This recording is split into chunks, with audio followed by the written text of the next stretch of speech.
जी अस्सलाम वालेकुम स्टूडेंट्स। आपके सिलेबस के अंदर कुछ इन्फेक्शियस डिजीज़ हैं और जिसमें जो पहली डिज़ीज़ है वो पोलियो है। पोलियो माइलिटिस इसे कहते हैं और ये एक ख़ास वायरस से होता है। दो तीन तरह के वायरस हैं। कुछ वायरस ऐसे हैं जिनसे सिर्फ फ्लू की माइनर सिम्टम्स होती हैं और कुछ वायरस ऐसे हैं जिनसे पैरालिसिस हो जाती है, जिससे फालिज की सूरत हाल पैदा हो जाती है और उसके बाद ये सारी उम्र फिर ठीक नहीं होती, क्योंकि डेवलपमेंट नहीं होती, बच्चों के अंदर होती है, तो फिर कोई चांस नहीं होता कि वो दोबारा से ठीक हो जाए। सो बहुत सीरियस है, इसलिए दुनिया में इस बीमारी को बहुत सीरियसली लिया जाता है और इसकी वैक्सीनेशन तकरीबन पूरी दुनिया के अंदर चलती रहती है। तमाम ममालिक दुनिया के सिवाय एक दो के इससे फ्री हो गए हैं। अब वहाँ एक भी मरीज़ नहीं है पोलियो का, लेकिन इसके बावजूद जो वैक्सीन है वो चलती रहती है। तो पाकिस्तान है, अफ़गानिस्तान है, इस तरह का एक आध कंट्री और है अफ्रीका का जहाँ पर अभी इसकी जो सक्सेस है वो पूरी नहीं है। तो ये हमें सोचने की बात है कि ऐसा क्यों है, हम इस लिस्ट में क्यों शामिल हैं। आपको भी बहुत सारी वजूहात का पता है कि क्योंकि हम हर नई चीज़ के सामने रेजिस्टेंट हैं और हमें हर चीज़ में एक साजिश नज़र आती है, तो इसलिए हम बहुत सारी जो मुश्किलात है उसमें फंस जाते हैं। सो इंट्रोडक्शन है। Polio also known as polio myelitis is infectious viral disease transmitted through the oral root.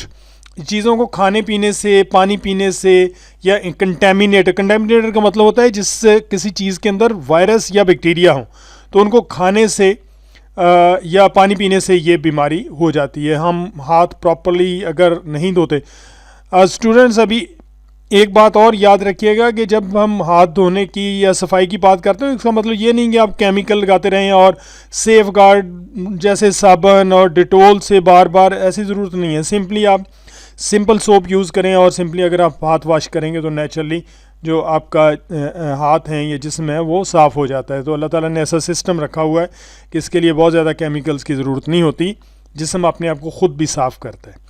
So the virus is shed in the faces of infected individual for as long as 6 weeks। 6 हफ्ते तक ये तकरीबन जो faces हैं उनमें रहता है। जो जब आप वॉशरूम जाते हैं या आप खेतों में जाते हैं या कहीं भी जाते हैं तो उसको जो है वो आप फैलाते हैं। The disease produces a range of presentations from flu-like symptoms और abortive poliomyelitis जिसे कहते हैं, that resolve in 24 to 36 our, 24 से 36 घंटे के अंदर ये ठीक हो जाता है। नॉन पैरालिटिक है, इसमें जो फॉलेज वगैरह है या जो एक साइड सारी ज़ाया हो जाती है वो नहीं होता, सिंपली फ्लू होता है। और उसके बाद पैरालिटिक पोलियोमाइलिटिस है, that attack the motor neuron in the anterior horn of the spinal cord and brain stem. ये जो आपका दिमाग है इसके अंदर न्यूरॉन्स, मोटर न्यूरॉन्स को ये वायरस अफेक्ट करता है। ये दूसरी तरह का है, सेकंड टाइप है। और जब मोटर न्यूरॉन्स स्टूडेंट्स वो होते हैं, अल्लाह ताला ने हमारे जिस्म के अंदर, जैसे आप सबने वायर लगाई हुई हैं एक, और उसके बाद सेंसर लगाए हुए हैं। एक सेंसर कोई भी बाहर कोई इशू होता है तो उसको सेंस करता है, दिमाग को वो पैगाम पहुंचाता है और दिमाग से कुछ तारें जो हैं वो वापस आती हैं उसी जगह के ऊपर। वहाँ जो मसल होते हैं वो फिर इफ़ेक्ट करते हैं। मैं इसकी मिसाल आपको ऐसे दूंगा कि जैसे आपका हाथ किसी गर्म चीज़ के ऊपर आ जाता है तो वहाँ कुछ सेंसर लगे हुए हैं जो उस हीट को सेंस करते हैं और वो पैगाम जो है वो आपके ब्रेन को कुछ तारों के ज़रिए से जाता है। इनको हम सेंसरी न्यूरॉन कहते हैं, ठीक है। और वहाँ पर ब्रेन के अंदर फिर एक मैसेज बनता है कि भाई हाथ को उठा लिया जाए। ये सारा फ्रैक्शन ऑफ सेकंड्स में होता है सारा अमल। और फिर जिन तारों के ज़रिए से दोबारा आपके हाथ के मसल्स को पैगाम जाता है कि आप हाथ उठा लें, उनको हम मोटर न्यूरॉन्स कहते हैं। तो आपकी जो मूवमेंट है बेसिकली बॉडी की सारी वो मोटर न्यूरॉन्स की वजह से है, ठीक है। तो ये मोटर न्यूरॉन्स को जो अफेक्ट करता है, जिससे जो मूवमेंट है उस मरीज़ की वो पहले तो ख़त्म होती है और फिर उसके बाद ये मोटर न्यूरॉन चूँकि डेवलप ही नहीं होते तो वो एक परमानेंट चीज़ हो जाती है. So this is very you can से डेंजरस और बड़ी खौफनाक चीज़ है. Poliomyelitis is a viral disease, can affect nerve and can lead to partial or full paralysis. Or poliomyelitis is the combination of two words, polio and myelitis, where polio means grey matter. ये brain हमारा जो दिमाग है इसके अंदर grey matter white matter से ये बना होता है, तो ग्रे मैटर को वहाँ जाके ये इफेक्ट करता है. और myelitis means inflammation of the spinal cord. Spinal cord थोड़ी उसमें सोजश आ जाती है जिसकी वजह से जो ब्रेन और स्पाइनल कॉर्ड, हम ये हराम मगज़ को कहते हैं, नीचे जो आपकी रीढ़ की हड्डी के अंदर है, तो वो प्रॉपरली काम नहीं करती. जब वो प्रॉपरली काम नहीं करेगी, ये रीढ़ की हड्डी जो के अंदर जो स्पाइनल कॉर्ड है, जैसे हराम मगज़ कहते हैं स्टूडेंट्स, ये हमारी जितनी मूवमेंट्स हैं बॉडी की उनको कंट्रोल करता है. ठीक है, तो वो मूवमेंट जो है वो कंट्रोल में नहीं रहती. So poliomyelitis is a disease, starts with fever, शुरू में बुखार होता है, एंड विद और without flaccid paralysis. Flaccid paralysis का मतलब होता है कि बॉडी जो है वो मूव करने के काबिल नहीं रहती. फ्लैसिड का लफ्ज़ी मतलब ये होता है कि अगर टायर में से हवा निकाल दी जाए तो वो आप देखें बैठ जाता है ज़मीन के, जिसको फ्लैसिड कहते हैं. एजेंट कौन इसका वायरस, कौन सा वायरस जो है वो ये काज करता है? आरएनए वायरस टाइप 1, 2, 3 हैं. Type 1 is a wild polio virus which causes paralysis. ये पुराना है, नेचर के अंदर पाया जाता है और ये इससे पैरालिसिस होती है, इससे फालिज हो जाता है. The virus is found in stools and oropharyngeal secretions of the infected person. जिस आदमी को इसकी इन्फेक्शन हुई हो उसके स्टूल के अंदर भी होता है. स्टूल्स फीसेस को कहते हैं, जो पाखाना वगैरह है उसको. तो उसके बाद ओरोफेरेंजियल सिक्रीशन, जो हमारे मुंह की सिक्रीशंस हैं उनके अंदर है, सलाइवा के अंदर होगा और बहुत सारी. तो ऐसे चीज़ों में आप पेरेंट्स में ये होता है, अगर किसी पेरेंट्स के अंदर ये वायरस है, बहुत देर तक वायरस रहते हैं, तो वो अगर अपने बच्चों को जो है अगर एहतियात नहीं करते, बच्चे बहुत करीब आते हैं अपने छोटे बच्चों को, वो किस भी करते हैं और अपने बच्चों को उनके साथ प्यार करते हैं जब, तो उस वक्त ये मुंतकिल होता है. और ये बड़े लोगों के अंदर ये बीमारी उतनी काज नहीं करता जितनी बच्चों के अंदर करता है. तो इसकी जो खौफनाक टाइम होता है वो 6 to 3 years होता है. उसके बाद होस्ट इसका, the portal of entry is ingestion. ज़ाहिर इसका होस्ट जो है वो इंसान है, इंसान के अंदर ये इंटर होता है इंजेस्शन के ज़रिए से. इंक्यूबेशन पीरियड 7 to 14 days है. इंक्यूबेशन पीरियड का ये मतलब होता है कि ये उस दौरान अपनी तादाद को बढ़ाता है. 6 months to 3 years are vulnerable groups. ऐसे बच्चे जिनकी उम्र 6 महीने और 3 साल हैं वो सबसे ज़्यादा इससे इन्फेक्टेड होते हैं.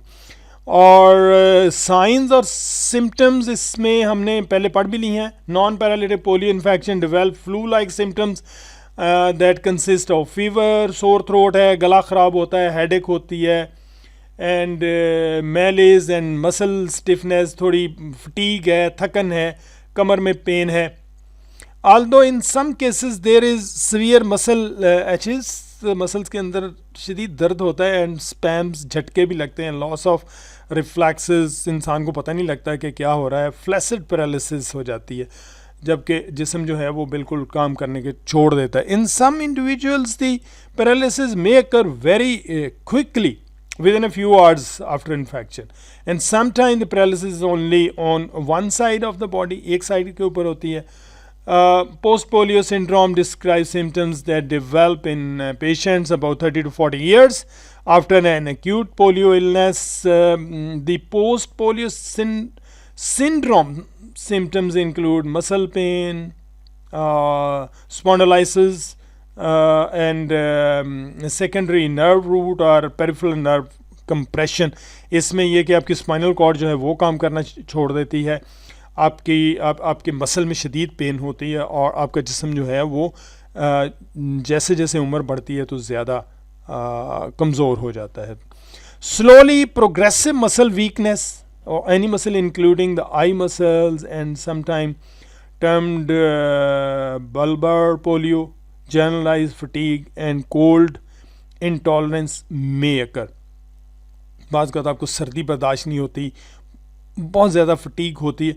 आपने देखा होगा स्टूडेंट्स, स्टीवन हॉकिंग एक बहुत बड़ा साइंटिस्ट था जिसके मसल्स आहिस्ता आहिस्ता काम करना छोड़ गए, तो उसमें जो मोटर न्यूरॉन्स थे वो काम करना छोड़ गए. But that is not due to you can say polio virus, that is another disease he was having.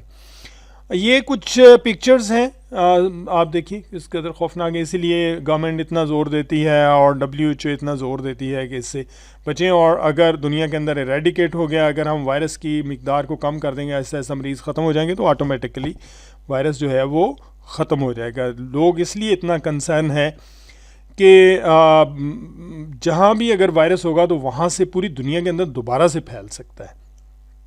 Prevention and control क्या करें, इसका इम्यूनाइजेशन है. बस एक ही कंट्रोल है कि हम वैक्सीन दें पेशेंट्स को या बच्चों को. और इसमें दो तरह की वैक्सीन है, जो ओरल मुंह से कतरे पिलाए जाते हैं और या फिर इंट्रावीनस लगाई जाती है, इंजेक्शन लगाया जाता है 6 से 3 साल के बच्चों में, और बाज़ का 5 साल तक ये लगाए जाते हैं. वैक्सीन क्या होती है, उससे बीमारी के जर्म्स होते हैं बहुत कमज़ोर किए हुए होते हैं और वो नुकसानदेह नहीं होते, लेकिन आपके अंदर पोलियो वायरस को या किसी वायरस को ख़त्म करने की सलाहियत आपके अंदर पैदा हो जाती है. ये कुदरती निज़ाम है जिसको साइंसदानों ने डिस्कवर किया है और आप उसको यूज़ कर रहे हैं. देखिए साइंस, मैं पहले भी आप लोगों से कह रहा हूँ कि साइंस सिर्फ उन यू कैन से नेचर के अंदर जो अल्लाह ताला ने जो फोर्सेस बनाई हुई हैं उनको डिस्कवर करने का नाम है और उनको इंसान की बेहतरी के लिए इस्तेमाल करने का नाम है. Thank you very much. अपना ख्याल रखिएगा. और ये जो बाकी 2-3 बीमारियां हैं उनका भी हम लेक्चर बाय लेक्चर देखेंगे. इसको आपने बहुत ब्रीफली हमने इस पे बात की और आपने इतना ही जो है वो चीज़ें याद रखनी है.